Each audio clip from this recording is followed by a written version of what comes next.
Cycle पर बैठे बैठे रिया खुश हो रही थी। रिया का चोगा पीछे उड़ रहा था। ये क्या है? जादू। शायद ये 2 पहियों पर चल रही है। ये बहुत तेज है। अरे ये प्रेम और उसकी बेटी है ना? कुछ लोगों ने उन्हें देख लिया और साइकिल के बारे में बात करने लगे। पापा देखो, 2 पहियों की एक गाड़ी अपने आप चल रही है। एक छोटे बच्चे ने सड़क पर ब्रेकफास्ट खरीदते एक आदमी से कहा, अच्छा सचमुच? ये लो तुम्हारी पसंदीदा चीज। उस आदमी ने कहा और उसने बच्चे की बात पर ध्यान नहीं दिया। उसने बच्चे के सिर पर हाथ फेरा और उसे उसका ब्रेकफास्ट दे दिया। जैसे ही वो पीछे मुड़ा, वो थोड़ी देर को फ्रीज हो गया। उसने अपनी आंखें झपकी और दोबारा देखा। ये क्या चीज है? उस आदमी ने कहा, ये कितनी अच्छी है ना पापा, ये तो हमारी घोड़ा गाड़ी से भी तेज है। उस बच्चे ने कहा। उस आदमी ने उस बच्चे की बात नहीं मानी। मुझे नहीं लगता। गाड़ी वाले, उनकी गाड़ी से आगे निकलो। उसने एक पतले से आदमी से कहा और अपने बच्चे के साथ घोड़ा गाड़ी पर बैठ गया। जी, गाड़ी वाले ने जवाब दिया। फिर उसने लगाम पकड़ी और दोनों घोड़े चलने लगे। रास्ते में खड़े लोग जल्दी जल्दी से हटने लगे। उधर अगली डकलिंग बास्केट में बैठी बैठी बार बार गिर रही थी। जितने बार भी वो उठने की कोशिश करती, एक झटके से वो नीचे गिर जाती। फिर उसने कोशिश करनी बंद कर दी। इस साइकिल में तो बहुत मजा आ रहा है। रिया खुश होकर अपने हाथ हिलाने लगी।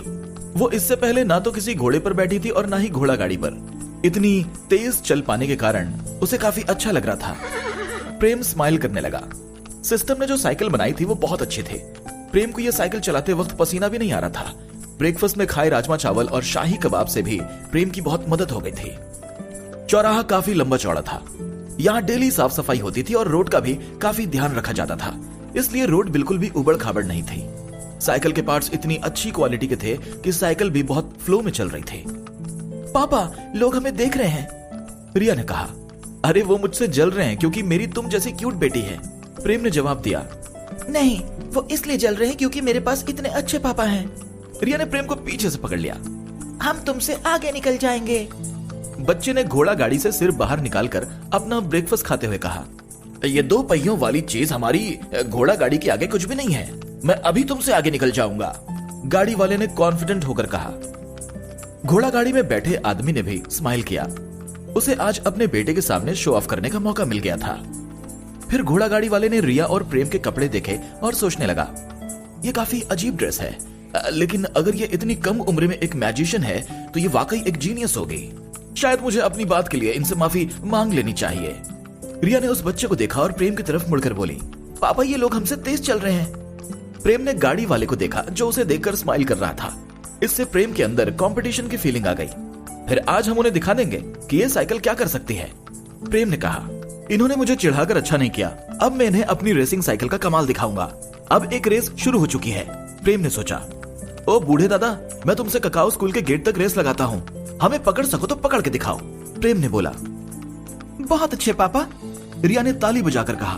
फिर वो गाड़ी वाले की तरफ मुड़ी और बोली, हम आसानी से जीत जाएंगे। मैं पिछले 40 सालों से ये गाड़ी चला रहा हूँ, मैं तुमसे किसी भी हाल में नहीं हारूंगा, गाड़ी वाले ने गुस्से में कहा। उसका मालिक ककाओ गांव का एक ऑफिसर था। उसने काफी अच्छे घोड़े खरीदे थे। ये घोड़े काफी ताकतवर थे। घोड़ा गाड़ी खींचने के लिए इससे अच्छे घोड़े नहीं मिल सकते थे। इन घोड़ों को सामान ढोने के काम में लाया जाता था। ये घोड़े बहुत तेज दौड़ते थे। कितना इंटरेस्टिंग आदमी है, दीपेश ने कहा। उसने इन घोड़ों को खरीदने में बहुत पैसे लगाए थे। इन घोड़ों में से एक घोड़े ने तो घोड़े की एक रेस भी जीती थी। अब दीपेश सोच में पड़ गया था कि क्या इस आदमी की अजीब सी दिखने वाली गाड़ी वाकई इतनी तेज है। प्रेम का चेहरा थोड़ा सीरियस हो गया। उसने साइकिल के गियर बदले और जोर से पैडल मारने लगा। साइकिल फिर से आगे निकल गई और उसकी स्पीड तेज हो गई। अब साइकिल हवा से बात करने लगी और थोड़ी ही देर में साइकिल घोड़ा गाड़ी से 100 मीटर आगे हो गई। ये नहीं हो सकता, गाड़ी वाले ने अपनी आंखों के सामने से गायब होती साइकिल को देखकर सोचा। अरे जल्दी करो, हम हार जाएंगे, बच्चे ने कहा। उसने गाड़ी घोड़ा पर जोर से हाथ मारा। दीपेश बहुत सरप्राइज हो गया। हम ऑलरेडी हार चुके हैं, उसने अपने बच्चे के सिर पर हाथ फेरते हुए कहा। उसने साइकिल को जाते देखकर स्माइल किया और बोला, गाड़ी वाले ककाओ स्कूल चलो। रेस बहुत जल्दी खत्म हो गई। प्रेम ने पीछे मुड़कर देखा तो उसे घोड़ा गाड़ी दूर दूर तक कहीं दिखाई नहीं दी। प्रेम स्माइल करने लगा। उसका चेहरा पूरा लाल हो गया था। प्रेम ने अपनी पिछली लाइफ में साइकिल रेस में पार्टिसिपेट किया था। वो साइकिल चलाने में बहुत माहिर था। रिया ने भी पीछे मुड़कर देखा। हम जीत गए पापा, आप वाकई में कमाल हो, रिया ने खुश होकर कहा। रिया की तारीफ ने प्रेम को और खुश कर दिया और उसे ऐसा लगा जैसे उसने साइकिल की कोई बहुत बड़ी रेस जीत ली हो। प्रेम ने स्माइल करके कहा, चलो अब स्कूल चलें। उसने स्पीड कम कर दी। प्रेम ने अपनी पिछली लाइफ में बहुत बड़ी बड़ी साइकिल रेस में पार्टिसिपेट किया था। वो साइकिल को 70 किलोमीटर प्रति घंटे की स्पीड से चला लेता था। कुछ लोग तो 80 किलोमीटर प्रति घंटे की स्पीड से भी चला लेते थे। रेस का घोड़ा भी इतनी स्पीड से नहीं दौड़ सकता था, फिर घोड़ा गाड़ी का तो सवाल ही नहीं उठता। प्रेम अब हाफ रहा था, लेकिन सिस्टम के कारण प्रेम ने 40 किलोमीटर प्रति घंटे की स्पीड मेंटेन कर ली थी। उस घोड़ा गाड़ी की सबसे ज्यादा स्पीड 25 किलोमीटर प्रति घंटे की थी, इसलिए वो प्रेम से आगे नहीं निकल पाई। प्रेम एक गली से गुजरा और घंटी बजाकर भीड़ को अलग करता रहा। लोग उसे देख रहे थे। हिमांशु काला बैग लेकर उसी गली से निकल रहा था। घंटी की आवाज सुनकर उसने सामने देखा। जैसे ही उसने प्रेम को देखा, उसकी आंखें खुली की खुली रह गईं और वो सोचने लगा कि ये क्या चीज है, ये चीज इतनी तेज कैसे चल रही है, इसे कौन सी एनर्जी से चलाया जा रहा है। अरे रुको, मैं। हिमांशु ने हाथ हिलाकर आवाज लगाई और साइकिल के पीछे दौड़ने लगा। प्रेम साइकिल चलाने में बहुत बिजी था, इसलिए उसने ध्यान नहीं दिया। पापा, शायद कोई हमें आवाज दे रहा है। रिया ने पीछे देखा, लेकिन उसे कोई दिखा नहीं। शायद कोई कुछ बेच रहा होगा। प्रेम ने साइकिल नहीं रोकी। उसे लगा कि शायद ये कोई उसका कस्टमर होगा, इसलिए उसे ये बात इतनी जरूरी नहीं लगी। गुड मॉर्निंग हिमांशु जी, क्या आप कहीं जा रहे हैं? क्या आप हमारे साथ चलना पसंद करेंगे? दीपेश ने हिमांशु के बगल में गाड़ी रुकवाकर पूछा। उसकी आवाज में काफी रिस्पेक्ट थी। गुड मॉर्निंग हिमांशु सर, उदय ने खाना बंद करके कहा। ऐसा लग रहा था जैसे उसे इनसे डर लगता था। अरे good morning Deepesh, thank you, Himanshu ने हाफते हुए कहा। क्या तुमने उस आदमी को और उसकी बेटी को उस अजीब सी चीज पर जाते हुए देखा? क्या वही लड़की जो लाल काले रंग का चोगा पहनी थी? दीपेश ने पूछा। हाँ वही, हिमांशु ने खुश होकर कहा। हाँ, मैंने उसे देखा। अगर आप उससे बात करना चाहते हैं तो हमें ककाऊ स्कूल चलना होगा। गाड़ी वाले जल्दी चलो। लगाम तेज खींचते ही घोड़े तेज चलने लगे। आप उनसे बात क्यों करना चाहते हैं? दीपेश ने हिमांशु की तरफ देखकर पूछा। हिमांशु के गंजे सिर पर तेज दौड़ने के कारण पसीना साफ दिख रहा था। एक्चुअली उस अजीब गाड़ी के कारण, हिमांशु ने जवाब दिया और आराम से सीट से टिक गया। वो गाड़ी बहुत तेज चल रही थी और मुझे इसमें कोई जादू नहीं दिखा। वो कोई मशीन थी। वो घोड़ा गाड़ी से बहुत अच्छी थी। मैं आपकी बात से सहमत हूँ, दीपेश ने स्माइल करके कहा। एक्चुअली मैं भी उनका पीछा कर रहा हूँ। वो गाड़ी बहुत सिंपल थी और उससे कोई गंदगी भी नहीं हो रही थी। वो हमारे गांव के लिए काफी अच्छी चीज थी। तुम काफी सही सोचते हो दीपेश। हमें तुम्हारे जैसे ही ऑफिसर्स की जरूरत है। मुझे उम्मीद है कि तुम्हारा जल्दी ही प्रमोशन हो जाएगा, हिमांशु ने कहा। आप बहुत दयालु हैं। मैं तो बस अपना काम कर रहा था। नॉलेज को लेकर आपकी खोज बहुत इंस्पायरिंग है, दीपेश ने कहा। साइकिल ककाओ स्कूल के दरवाजे के सामने आकर रुक गई। रुकते टाइम इसमें से कोई आवाज नहीं आई। एक बूढ़ा आदमी और एक दानव इन लोगों की तरफ ही देख रहे थे। साइकिल सूरज की रोशनी के कारण चमक रही थी। उन्होंने कभी भी ऐसी अजीब चीज नहीं देखी थी। उन्होंने रिया और प्रेम को तुरंत ही पहचान लिया, क्योंकि वो पहले भी स्कूल में घुसने की कोशिश कर चुके थे। बेटा हम पहुंच गए, प्रेम ने कहा। मुझे बहुत मजा आया। प्रेम की मदद करने के पहले ही रिया साइकिल से कूदकर उतर गई। अरे वाह, फिर तो मैं रोज तुम्हें स्कूल छोड़ने आऊंगा। प्रेम ने चोरों से बचाने के लिए साइकिल लॉक कर दी। सिस्टम ने इस लॉक में अलार्म लगा दिया था ताकि इसे कोई चोरी न कर पाए। प्रेम ने अगली डकलिंग को गोद में उठा लिया। अभी अगली डकलिंग बहुत सहमी हुई थी। क्या ये साइकिल में बैठने के कारण ऐसी हो गई है? बिल्लियों को कब से ऐसी दिक्कत होने लगी? प्रेम ने अजीब चेहरा बनाकर सोचा। उठो अगली डकलिंग, हम स्कूल पहुंच गए हैं। मुझे गुस्सा मत दिलाना, वरना मैं तुम्हें आग लगा दूंगी, रिया ने अगली डकलिंग का पैर खींचते हुए कहा। म्याऊं कहती हुई बिल्ली तुरंत उठ गई। उसे खड़े होने में थोड़ी प्रॉब्लम हो रही थी। उसने रिया की तरफ देखा। ये लो बेटी। प्रेम ने रिया को बिल्ली पकड़ा दी और साइकिल से बैग उतार लिया। फिर उसने अपनी घड़ी देखी। उसे स्कूल तक पहुंचने में बस 5 मिनट लगे थे। अगर कोई यहां तक पैदल चलकर आता तो उसे करीब आधे घंटे का समय लग जाता। प्रेम सोचने लगा, मुझे उम्मीद है कि शाही कबाब अभी भी गर्म होंगे। शायद रसमलाई के टुकड़े टुकड़े हो गए होंगे, लेकिन उसका टेक्सचर फिर भी चेंज नहीं हुआ होगा। मुझे लगता है मैं अमित से उतने ही पैसे ले सकता हूँ। साइकिल फूड डिलीवरी के लिए खराब ऑप्शन नहीं है। अगर यहाँ के लोग साइकिल का यूज फूड डिलीवरी के लिए करेंगे तो ये वाकई अच्छा लगेगा। और अगर दूर कहीं जाकर डिलीवरी करना है तो लोग घोड़ों का इस्तेमाल कर सकते हैं। खैर, इन सब बातों की अभी मुझे चिंता नहीं है। मैं तो आजकल वैसे भी बहुत बिजी रहने लगा हूँ। प्रेम ने रिया का हाथ पकड़ा और बोला, चलो चलें? सॉरी, आप अंदर नहीं जा सकते, एक दानव ने कहा और उन्हें रुक जाने के लिए इशारा किया। वो उन्हें घूर कर देख रहा था और सोचने लगा, मैं इन लोगों को इस बार भी अंदर जाने नहीं दूंगा। पापा चलो फिर से उस छेद में से चलते हैं, रिया ने फुसफुसाकर प्रेम के कपड़े खींचते हुए कहा। रिया को इस दानव से डर लगता था और उसका डर बेवजह नहीं था, क्योंकि इस दानव ने रिया को कई बार अंदर जाने से मना कर दिया था। ये अभी बहुत छोटी है, ये अभी स्कूल नहीं जा सकती, एक बूढ़े आदमी ने आगे कहा। और जानवर स्कूल में अलाउड नहीं है, ये यहाँ का रूल है। प्रेम ने रिया के सर पर हाथ फेरा ताकि वो थोड़ी शांत रहे। उसने अपनी जेब से ग्रीन कार्ड निकाला और दानव को पकड़ाकर बोला, हम यहाँ अमित जी के अंडर सीखने आए हैं। उन्होंने कहा था कि हम ये पास यूज कर सकते हैं। क्या आप मुझे बताएंगे कि ये मैजिक स्कूल कहाँ है? दानव और बूढ़े आदमी ने एक दूसरे की तरफ देखा। उन्हें किसी भी ऐसे टीचर के बारे में नहीं पता था जिसका नाम अमित था, लेकिन जब उन्होंने उस कार्ड को देखा उनके एक्सप्रेशंस बिल्कुल चेंज हो गए। उस पर बड़े बड़े अक्षरों में पास लिखा था और उसके नीचे एक नाम लिखा था जिसमें लिखा था नवीन। ये नाम ही सब कुछ था। ये कार्ड उस नाम के बिना किसी मतलब का नहीं था। तभी उन्हें याद आया कि एक सफेद दाढ़ी वाला आदमी कल प्रिंसिपल से बात कर रहा था। प्रिंसिपल ने ये पास उस बूढ़े आदमी को दिया था, लेकिन अब ये पास प्रेम के पास था। अब ये लोग प्रेम को हल्के में नहीं ले सकते थे। उन्होंने प्रेम को देखा और फिर रिया को। अब वो थोड़े पिघल चुके थे। देवी मंदिर वाले सबसे बड़े ऑफिसर भी प्रिंसिपल को अपने बराबर मानते थे, लेकिन कल अमित नवीन से कुछ ऐसे बात कर रहा था जैसे वो उसका सीनियर हो। मैजिक स्कूल अंदर जाकर लेफ्ट हैंड साइड में है, अपना पास लीजिए और आप अंदर जा सकते हैं, दानव ने स्माइल करते हुए कहा और प्रेम को पास वापस कर दिया। उसका एटीट्यूड उन लोगों को लेकर एकदम चेंज हो गया था। अब ये लोग मेन गेट से ही अंदर जा सकते थे। रिया के चेहरे पर खुशी आ गई। जब भी रिया स्कूल आती थी तो उसे उस छेद में से ही अंदर जाना पड़ता था। उसे हमेशा उन स्टूडेंट से जलन होती थी जो गेट से अंदर जाते थे। प्रेम ने पास लिया और सिर हिलाकर बोला, थैंक यू। उसने रिया का हाथ पकड़ा और बस अंदर जाने ही वाला था। माफ कीजिएगा, लेकिन जानवर अंदर नहीं जा सकते, दानव ने अपने हाथ फैलाकर उन्हें रोकते हुए कहा। लेकिन प्रेम ने पास की तरफ देखा। उसे इन लोगों की आंखें देखकर समझ आ गया था कि यह पास किसी बड़े आदमी ने दिया था। यह पास प्रिंसिपल ने साइन किया है, लेकिन रूल भी प्रिंसिपल ने ही बनाए हैं और वो हमेशा कहते हैं कि स्कूल ही सबसे ऊपर है। मुझे नहीं लगता कि आप ये बिल्ली अंदर लेकर जा सकते हैं, दानव ने प्यार से कहा। दानव बस रूल फॉलो कर रहा था जो उसे प्रिंसिपल ने बताए थे, क्योंकि प्रिंसिपल वाकई एक रिस्पॉन्सिबल आदमी थे। अच्छा ऐसा है, लेकिन क्या आप मेरी बिल्ली और मेरी साइकिल का ध्यान रख सकते हैं? प्रेम को ये रूल्स बिल्कुल भी अजीब नहीं लगे थे। कभी कभी जानवर काफी डेंजरस हो जाते थे, इसलिए प्रिंसिपल ने ऐसे रूल्स बनाए थे ताकि किसी भी बच्चे को कोई नुकसान न पहुंचे।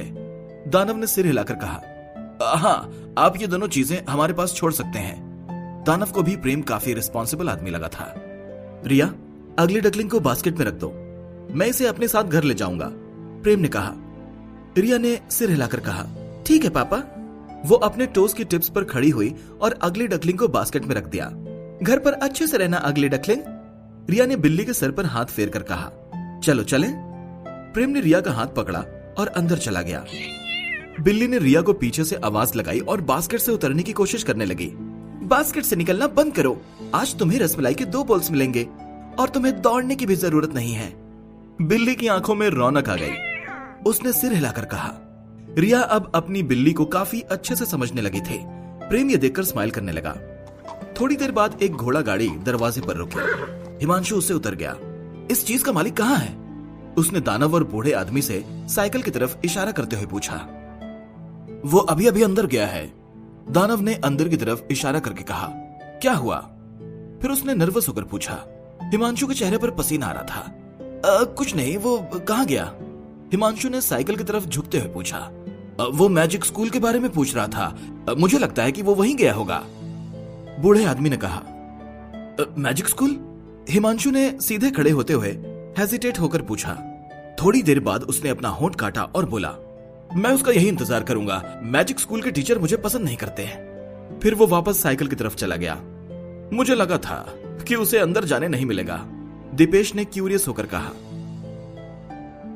ककाओ गांव और ककाओ स्कूल के एक ऑफिसर होने के नाते दीपेश को यहाँ के सारे रूल्स पता थे। इस ककाओ स्कूल के सारे रूल्स नवीन ने बनाए थे ताकि वो ककाओ स्कूल की सेफ्टी का पूरा ध्यान रख सके।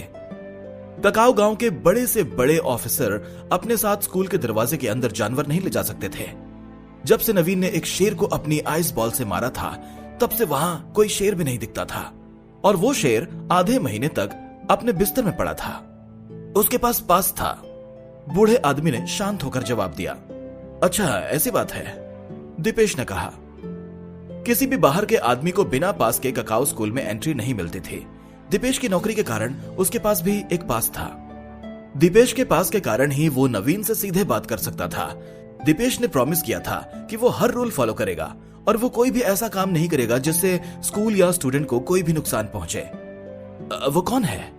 वो कोई आम आदमी नहीं हो सकता, क्योंकि किसी भी आम आदमी को नवीन अपनी तरफ से ये पास नहीं देगा। वो लड़की तो बिल्कुल उदय की उम्र की है। अभी उसकी इतनी उम्र भी नहीं हुई है कि वो स्कूल जा सके। क्या वो कोई अमीर लड़की है या फिर कोई जीनियस मैजिशियन है? दीपेश के दिमाग में बहुत सारी चीजें चलने लगी थी। उसे प्रेम काफी मिस्टीरियस और इंटरेस्टिंग आदमी लगा था। हिमांशु को भी सरप्राइज हुआ।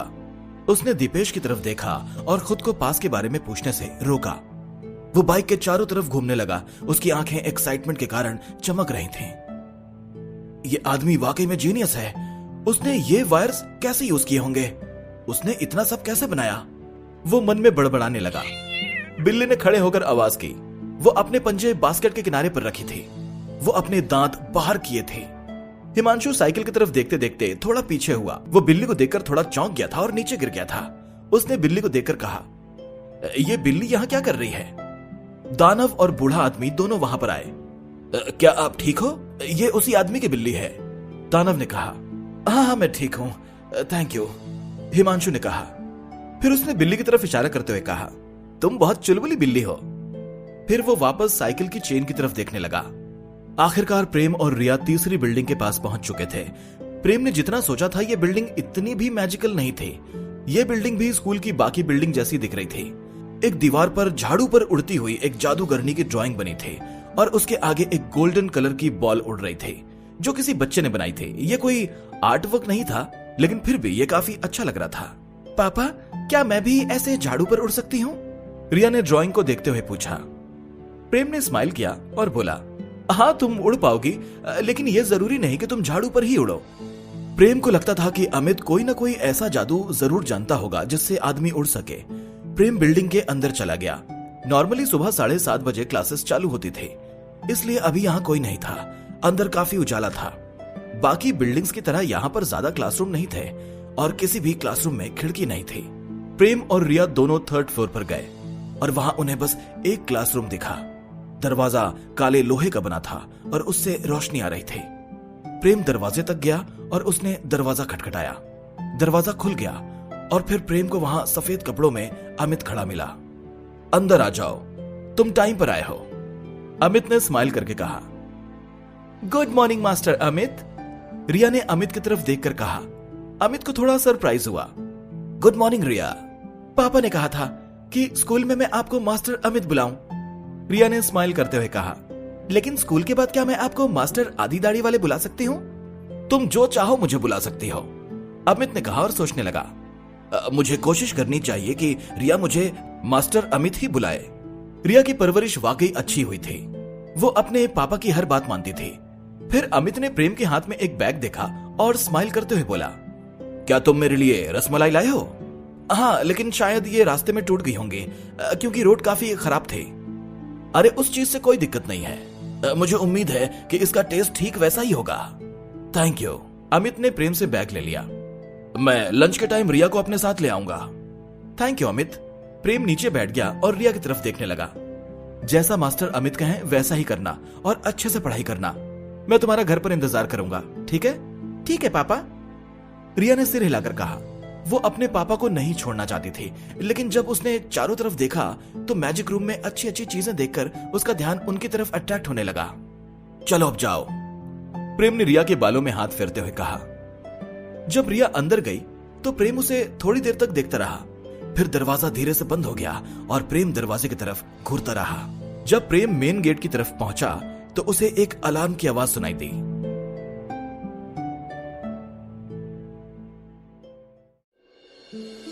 कोई यहां इलेक्ट्रिक साइकिल चुराने की कोशिश कर रहा है क्या? नहीं, इस दुनिया में इलेक्ट्रिक साइकिल कहां से आएगी?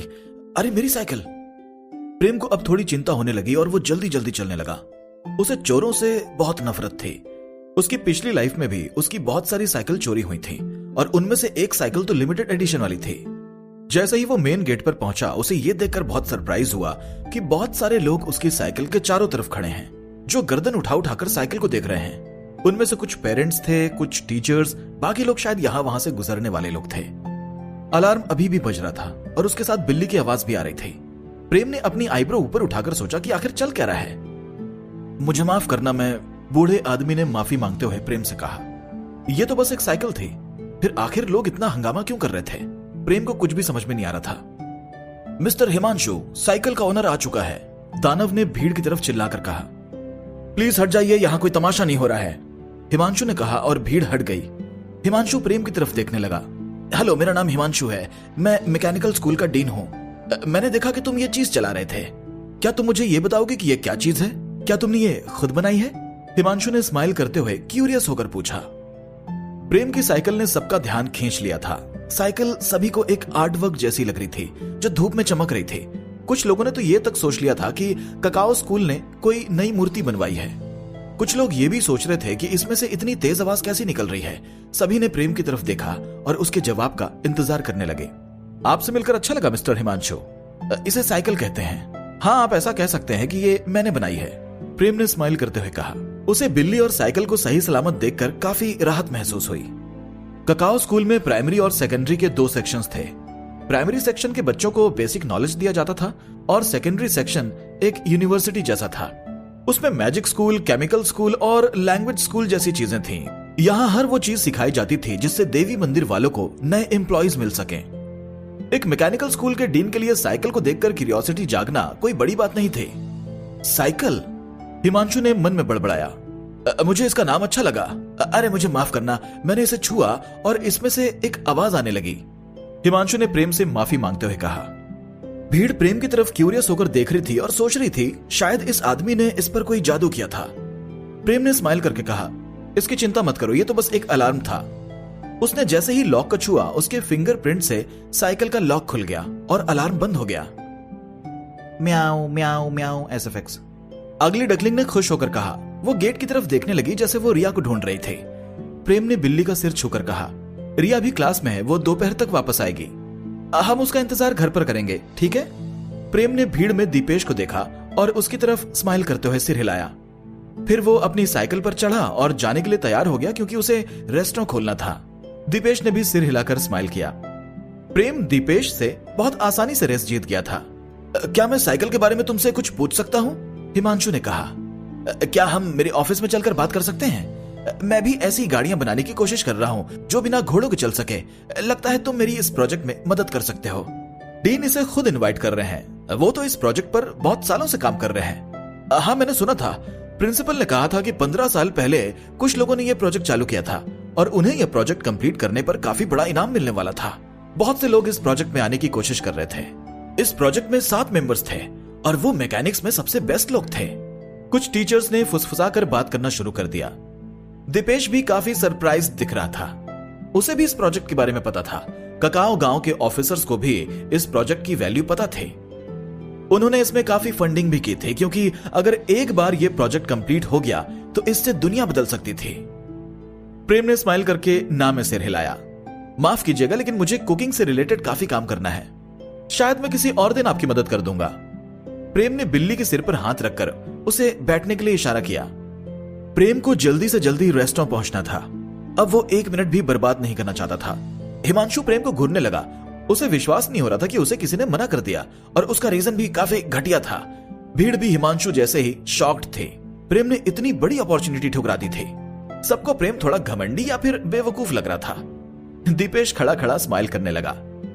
गुड मॉर्निंग प्रेम, तुम यहां क्या कर रहे हो? सौम्या ने प्रेम के पास आकर पूछा। गुड मॉर्निंग सौम्या, प्रेम ने स्माइल करके कहा। सौम्या आज काले कलर की ड्रेस पहनी थी और उसने वही गोल्डन एम्ब्रॉयडरी वाला दुपट्टा डाला था। यह बात साफ हो गई थी कि सौम्या को यह दुपट्टा काफी पसंद था। मैं यहां रिया को लेकर आया था ताकि वो मैजिक सीख सके। वो अभी स्कूल में ही है। बाय द वे, जब भी तुम्हें टाइम मिले तो रेस्टोरेंट जरूर आना। अब मुझे जाना है, सौम्या ने सिर हिलाकर कहा। ठीक है। वो प्रेम को पैडल मारते हुए देखती रही। उसे भी समझ नहीं आया कि यह क्या चीज थी। भीड़ को अब और भी ज्यादा शॉक लग गया क्योंकि साइकिल काफी तेज चल रही थी। सौम्या मैम, क्या आप इस आदमी को जानती हैं? हिमांशु ने एक्साइटेड होकर पूछा। भीड़ थोड़ी ही देर में छंट गई। लेकिन टीचर्स और दीपेश वहीं खड़े रहे। सभी लोग सौम्या की तरफ देख रहे थे क्योंकि शायद उन्हें लग रहा था कि सौम्या उस आदमी को जानती है। हाँ मिस्टर हिमांशु, उनका नाम प्रेम है, वो मेरे एक स्टूडेंट के फादर हैं, सौम्या ने जवाब दिया। उसे समझ नहीं आ रहा था कि सभी लोग उसे घूर क्यों रहे थे। क्या आप जानती हैं कि वो कहाँ रहता है? हिमांशु ने एक्साइटेड होकर पूछा। हाँ, उनका एक रेस्टोरेंट है जो चौराहे के बिल्कुल एंड पर है, आपको वो वहीं मिल जाएगा, वो वाकई काफी अच्छा कुक है, सौम्या ने जवाब दिया। अब सभी को समझ में आ गया था कि प्रेम ने ऐसा क्यों कहा था कि उसे कुकिंग करना है। सभी को बहाना काफी फालतू लगा था, लेकिन अब उन्हें समझ में आ गया था। अब उन्हें जो बात अजीब लग रही थी वो ये थी कि प्रेम ने हिमांशु को क्यों मना किया था। उन्हें यह बात पता थी कि हिमांशु के प्रोजेक्ट में मिलने वाला इनाम एक रेस्टोरेंट चलाने से काफी ज्यादा था। एक रेस्टोरेंट चलाने से एक महीने में 100 सोने के सिक्के मिल सकते थे, जबकि एक टीचर की सैलरी 30 सोने के सिक्के ही थी। दीपेश सोचने लगा, एक रेस्टोरेंट के ओनर के पास नवीन का दिया हुआ पास कहां से आया? दीपेश को लगा था कि प्रेम करूर का या कहीं और का कोई ऑफिसर है। थैंक यू, हिमांशु ने सिर हिलाकर कहा। अब जब हिमांशु को पता चल गया था कि प्रेम कहां रहता था, तो उसे काफी राहत महसूस हो रही थी। जब भी हिमांशु को प्रेम से बात करनी होगी, वो उसके रेस्टोरेंट जाकर उससे बात कर सकता था। साइकिल को देखकर हिमांशु के अंदर काफी क्यूरियोसिटी बढ़ गई थी। साइकिल के फ्रेम, चेन, उसके गियर्स सब काफी अच्छे थे, जिसे देखकर हिमांशु बहुत अट्रैक्ट हुआ था। अगर हिमांशु को अभी अपनी क्लास लेने नहीं जाना होता तो वो अभी के अभी प्रेम के रेस्टोरेंट ही जाता, लेकिन चूंकि हिमांशु मैकेनिकल स्कूल का डीन था, इसलिए उसे काफी काम था। सौम्या ने भी सिर हिलाया और वहां से चली गई। उसे समझ नहीं आ रहा था कि हिमांशु प्रेम में इतना इंटरेस्ट क्यों ले रहा था। चलते चलते सौम्या रुक गई और सोचने लगी, शायद हिमांशु को समझ में आ गया है कि प्रेम मैथ्स का एक जीनियस है, लेकिन मुझे नहीं लगता कि मैथ्स का यूज करके कोई मैकेनिक्स में इतना अच्छा हो सकता है। फिर उसने मैजिक स्कूल की तरफ देखा। उसे लगता था कि रिया अभी स्कूल के लिए काफी छोटी है। मिस्टर हिमांशु, वो प्रोजेक्ट कैसा चल रहा है? दीपेश ने पूछा। दीपेश ने प्रोजेक्ट के लिए फंडिंग प्रोवाइड करने में काफी मदद की थी, इसलिए वो जानना चाहता था कि प्रोजेक्ट की प्रोसेस कहां तक पहुंची। ये अच्छा नहीं चल रहा है। हमने स्टीम प्रेशर को काइनेटिक एनर्जी में बदलने की कोशिश की, लेकिन ये एनर्जी मशीन में कैसे यूज करनी है ये समझ नहीं आ रहा, हिमांशु ने कहा। फिर हिमांशु चौराहे की तरफ देखकर स्माइल करने लगा। हालांकि अब मुझे लगता है कि मुझे कोई सोल्यूशन मिल गया है। अगर वो आदमी हमारे साथ जुड़ जाए तो हम पहले स्टीम से चलने वाली गाड़ी बना लेंगे। स्टीम ये दुनिया बदल कर रख देगी, हिमांशु ने कहा। मैं भी उस दिन का इंतजार कर रहा हूं। Good luck. दीपेश भी मुड़कर देखने लगा। प्रेम अब नॉर्मल स्पीड से साइकिल चलाने लगा क्योंकि वो गिरना नहीं चाहता था। उसने वसीम की दुकान के सामने से निकलते हुए काले कौवे और हरे तोते को हेलो कहा। अगली डकलिंग ने भी अपनी आवाज में म्याऊं कर दिया। जैसे ही प्रेम रेस्टोरेंट पहुंचा, कई लोग वहां ऑलरेडी इंतजार कर रहे थे। जैसे ही उन्होंने साइकिल देखी, उन्हें काफी सरप्राइज हुआ। प्रेम, तुम्हारी सवारी तो काफी अच्छी है, सिद्धार्थ ने कहा। अरे ये तो बस एक साइकिल है, मैं अपनी बेटी को स्कूल ले जाने के लिए इसका यूज करता हूं, इसमें कुछ फैंसी नहीं है, प्रेम ने स्माइल करते हुए कहा। उसने सभी लोगों की तरफ देखकर सिर हिलाया और चाबी निकालकर दरवाजा खोल दिया। कस्टमर्स को समझ में नहीं आ रहा था कि प्रेम 2 पहियों पर कैसे बैलेंस बनाया था और ये साइकिल नाम की चीज इतनी तेज कैसे चल सकती थी। गुड मॉर्निंग बॉस, यामिनी ने कहा। वो बहुत क्यूरियस होकर साइकिल को घूर रही थी। गुड मॉर्निंग मिनी, प्रेम ने दरवाजा खोलते हुए कहा। क्या तुम मेरे लिए साइकिल उठाकर अंदर ले आओगी? अगली डकलिंग की चिंता मत कर, वो बस थोड़ी थक गई है, उसे बास्केट में ही बैठे रहने दो, यामिनी ने सिर हिलाकर कहा। हाँ बॉस, बिल्कुल। वो साइकिल की तरफ गई और उसे उठा लिया। मेटल की बनी होने के बाद भी साइकिल काफी हल्के थे। माफ कीजिए, हम 10 मिनट में अपना रेस्टोरेंट ओपन कर लेंगे, प्रेम ने स्माइल करते हुए कहा और दरवाजा बंद कर दिया। इसे ना काउंटर के पीछे रख दो, प्रेम ने यामिनी से कहा। एक लड़की से इस तरह का काम करवाना एक जेंटलमैन का काम तो नहीं था, लेकिन यामिनी प्रेम से 10 गुना ज्यादा ताकतवर थी। उसके लिए यह साइकिल उठाना एक सेब उठाने जितना आसान काम था। अगली डकलिंग ठीक नहीं दिख रही है, यामिनी ने कहा। चिंता मत करो, वो ठीक हो जाएगी। प्रेम सीढ़ियों से ऊपर गया और उसने अपने कुकिंग के कपड़े पहन लिए। अरे मिनी, मुझे लगता है तुम ब्रेकफास्ट में रसमलाई खा सकती हो।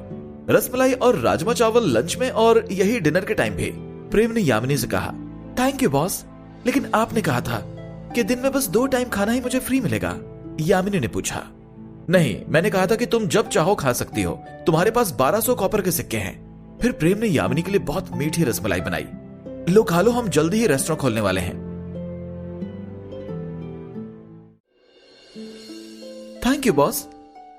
यामिनी ने स्माइल किया और फिर खाना खाने के लिए बैठ गई। उसके मुंह में रसमलाई की मिठास पहले ही घुलने लगी थी। प्रेम ने यामिनी के निशान भरे हाथों को देखा और किचन में चला गया। किसी भी लड़की को निशान पसंद नहीं होते। प्रेम कम से कम यामिनी के लिए इतना तो कर ही सकता था कि उसके निशान गायब हो जाएं। यामिनी इतना तो डिजर्व करती ही थी कि वो काफी सुंदर दिखे। जल्दी से रसमलाई खाने के बाद यामिनी ने अपने होठों पर लगे चाशनी को भी चाट लिया और फिर स्माइल करने लगी। मीठा खाने से उसका मूड काफी अच्छा हो गया था। वो खड़ी हुई और किचन में चली गई। शायद आज राजमा चावल ना बिके, लेकिन हमें कम से कम 200 बोल रसमलाई तैयार करनी पड़ेगी। हम कल सुबह के कंपैरिजन में आज ज्यादा बिजी रहने वाले हैं और रिया यहां पर है नहीं, तो तुम्हें ही पैसे कलेक्ट करने पड़ेंगे। तुम ये कर लोगी? प्रेम ने कुकिंग बेंच पर एक साफ बोल रखते हुए कहा। अब पूरी बेंच बोल से भर गई थी। यामिनी ने सिर हिलाकर कहा, हाँ बॉस, रिया ने मुझे मल्टीप्लिकेशन टेबल सिखा दी थी। प्रेम ने यामिनी को देखकर स्माइल किया। रिया काफी इंटेलिजेंट थी और यामिनी भी नई चीज काफी जल्दी सीख लेती थी। ठीक है, तो चलो फिर शुरू करते हैं। सुबह रेस्टोरेंट उम्मीद से भी ज्यादा बिजी रहा। ओपनिंग टाइम खत्म हो चुके थे और प्रेम ने रेस्टोरेंट बंद कर दिया और दरवाजे के पास ही बैठ गया। पहले थोड़ा आराम कर लो, प्रेम ने यामिनी को देखकर कहा। यामिनी थोड़ी थकी हुई लग रही थी। मैं थकी नहीं हूं बॉस। यामिनी किचन में गई और एक गिलास गर्म पानी प्रेम के लिए लेकर आई। क्या मैं आपके कंधों की मसाज कर दूं? यामिनी ने पूछा।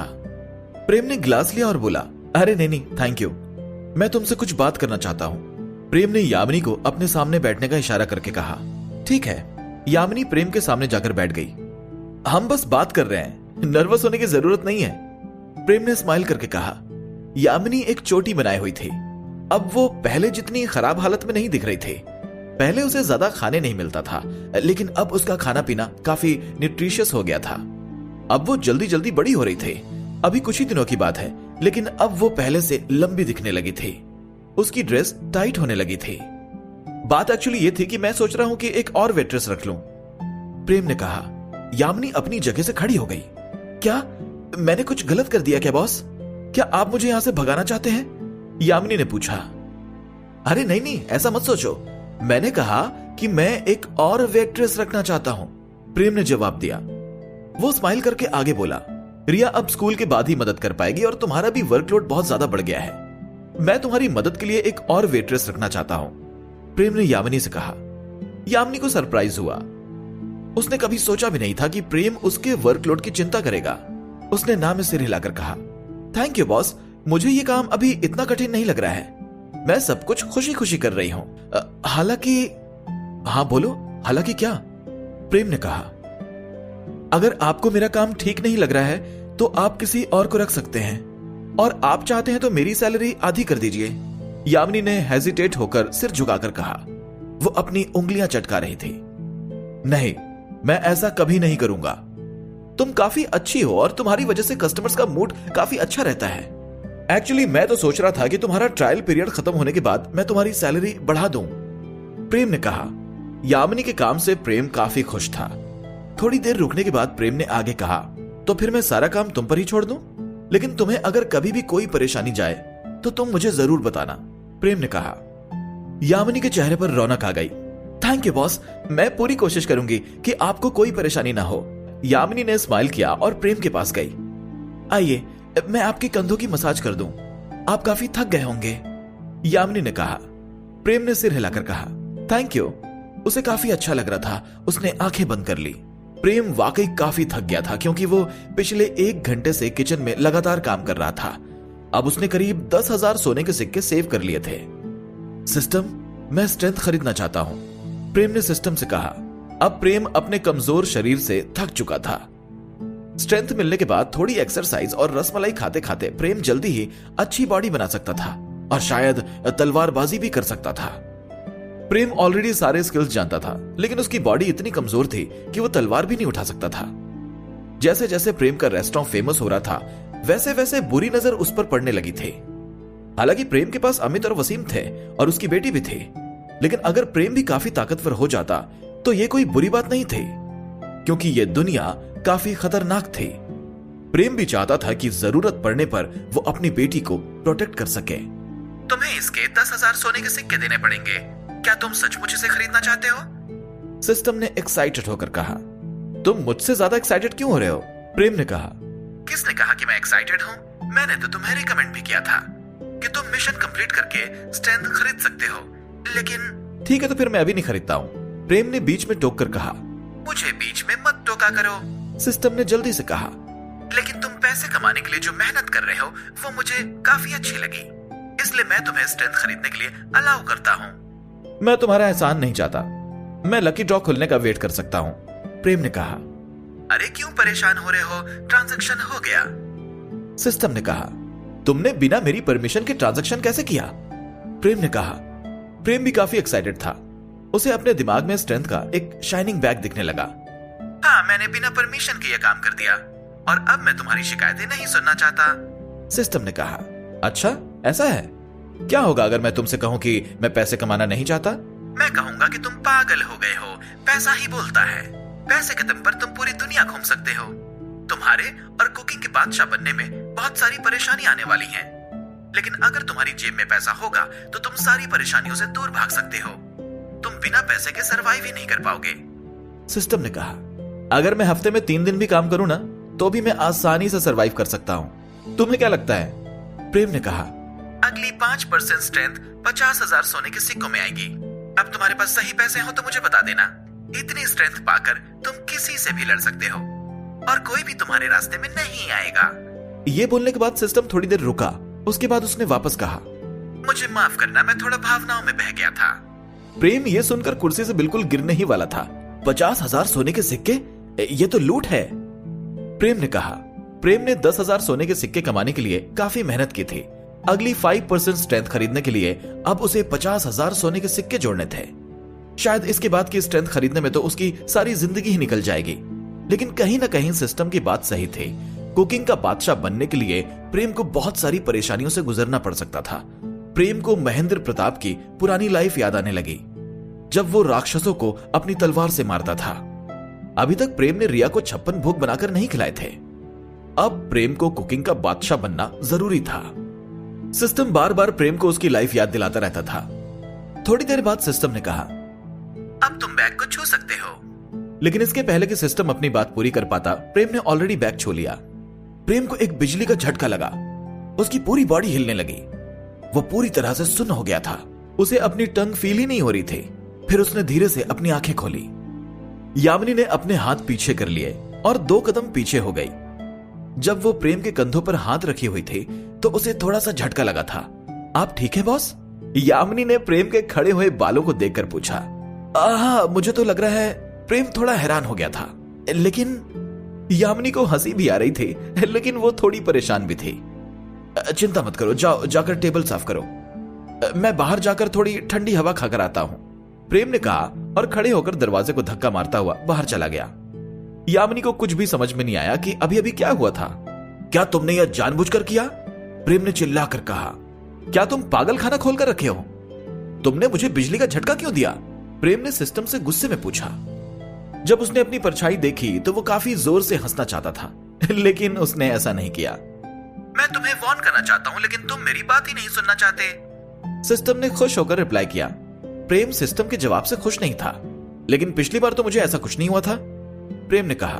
तुम्हारे शरीर ने बहुत सारी चीजें एक साथ झेली थी, मैंने उन सबको ठीक कर दिया था, लेकिन तुम्हारी बॉडी पूरी तरह से रिकवर नहीं हुई थी। तुम्हारी बॉडी को सही से वर्क कराने के लिए बिजली का झटका बहुत जरूरी था। तुम्हें पहली बार यह झटका इसलिए नहीं लगा क्योंकि उस टाइम तक तुम्हें इतनी स्ट्रेंथ नहीं मिली थी, सिस्टम ने कहा। अच्छा ऐसा है, प्रेम ने सिर हिलाकर कहा। उसकी आंखें खुली की खुली रह गईं। फिर उसने पूछा, क्या इसका मतलब अगली बार मुझे और ज्यादा झटका लगेगा? मैं कोशिश करूंगा कि ऐसा ना हो, सिस्टम ने कहा। प्रेम ने सोचा था कि वो बिना किसी खतरे के अपनी स्ट्रेंथ वापस ला सकता है, लेकिन वो गलत था। सिस्टम तो उसे बिल्कुल मारने ही वाला था। शायद प्रेम ऐसे बिजली के झटकों के बिना भी अपनी स्ट्रेंथ वापस ला सकता था। ऐसा ना हो कि अगली बार सिस्टम प्रेम पर आसमान से ही बिजली गिरा दे। प्रेम ने नीचे देखा, उसे अपनी बॉडी में चेंजेस दिख रहे थे। उसने मुट्ठी बांधी, अब वो कमजोर नहीं था। प्रेम अब अपनी पिछली लाइफ जितना ही स्ट्रांग फील कर रहा था। शायद बिजली के झटकों के कारण वो पहले से पतला दिख रहा था। शायद इस दुनिया के सभी नौजवान आदमी ताकतवर होते हैं। जब मैं अपनी पिछली लाइफ में वर्कआउट करता था तो मुझे जैसा फील होता था आज मुझे बिल्कुल वैसा ही महसूस हो रहा है, प्रेम ने धीरे धीरे कहा। फिर उसने वरुण की दुकान देखी। वो थोड़ी देर के लिए हेजिटेट हुआ, लेकिन फिर दुकान की तरफ ही चलने लगा।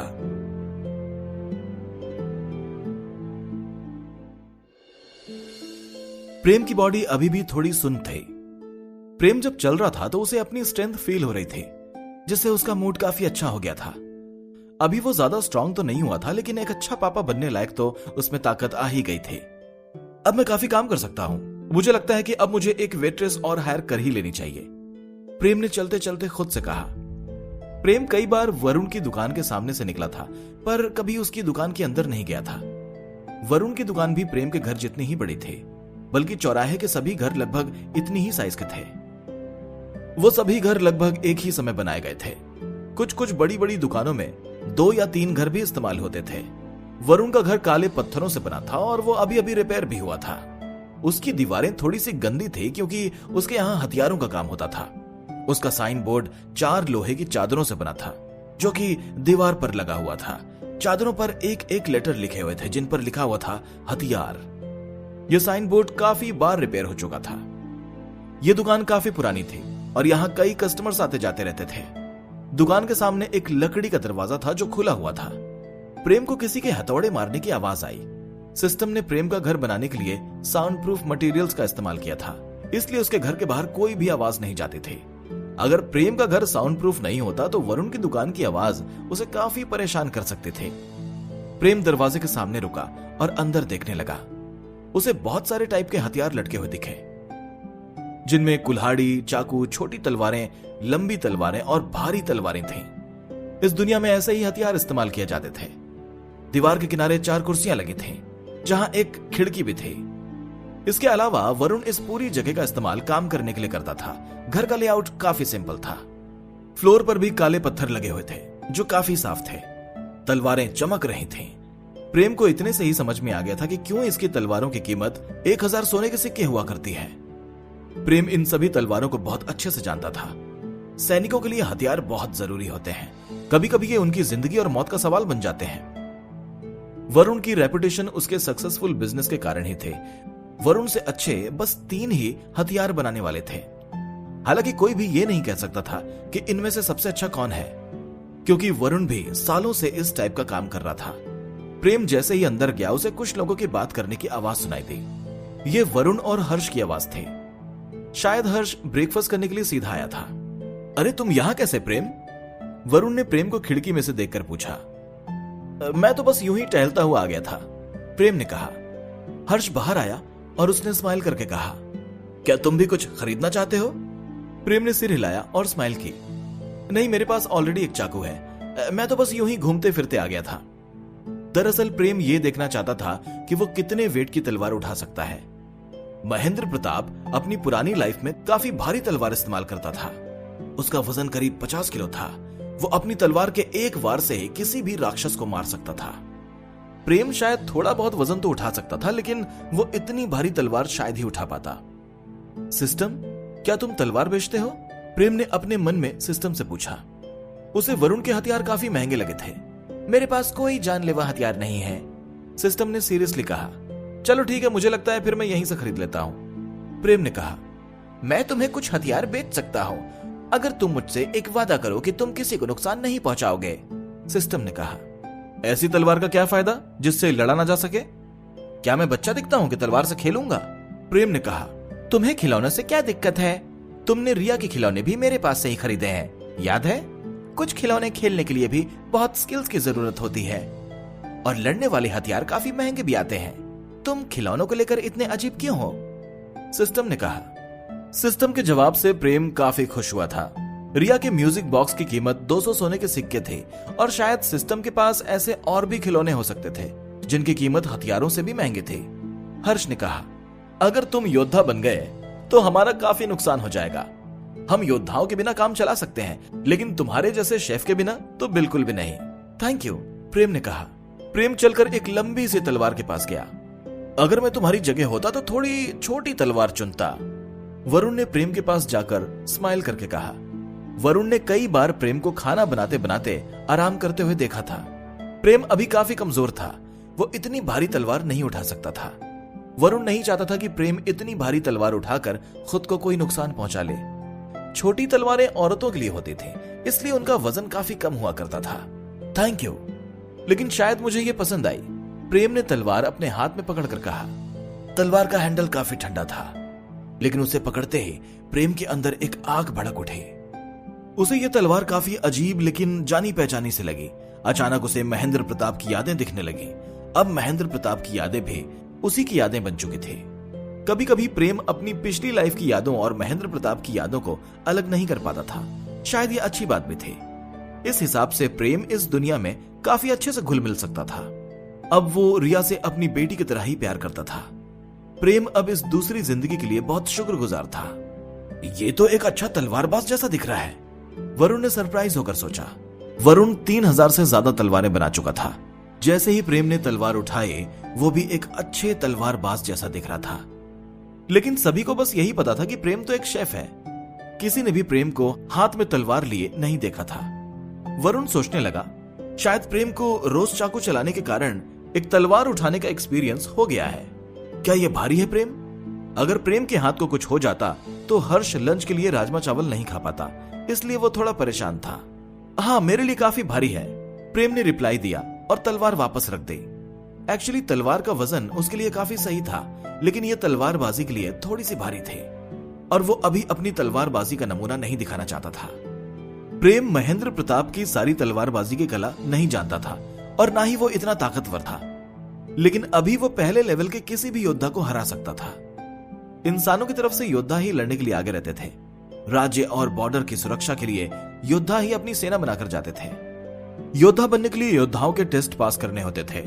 जब तक कोई इस एसोसिएशन से अपनी जान पहचान नहीं बना लेता, तब तक वो खुद को योद्धा नहीं कह सकता था।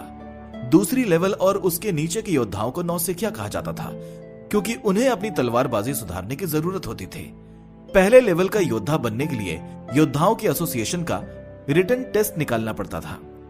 जो टेस्ट में फेल हो जाता था, उन्हें बाकी के टेस्ट देने नहीं मिलते थे। दूसरा टेस्ट होता था स्ट्रेंथ का, जिसमें 150 किलो का पत्थर हवा में उठाना पड़ता था और उसे 1 सेकंड तक पकड़ के रखना पड़ता था। सबसे आखिर में तलवारबाजी के स्किल्स देखने के लिए एक बेसिक टेस्ट होता था, जिससे उनके लड़ने की स्किल्स देखी जाती थी। ये टेस्ट कहीं ना कहीं ड्राइविंग के टेस्ट जैसे ही थे। प्रेम अपनी पिछली लाइफ में ड्राइविंग टेस्ट में 3 बार फेल हुआ था और फिर उसे अपना लाइसेंस खरीदना पड़ा था। उसका हर साल में कई बार चालान बन जाता था। मुझे नहीं लगता कि मैं ये टेस्ट अभी पास कर पाऊंगा।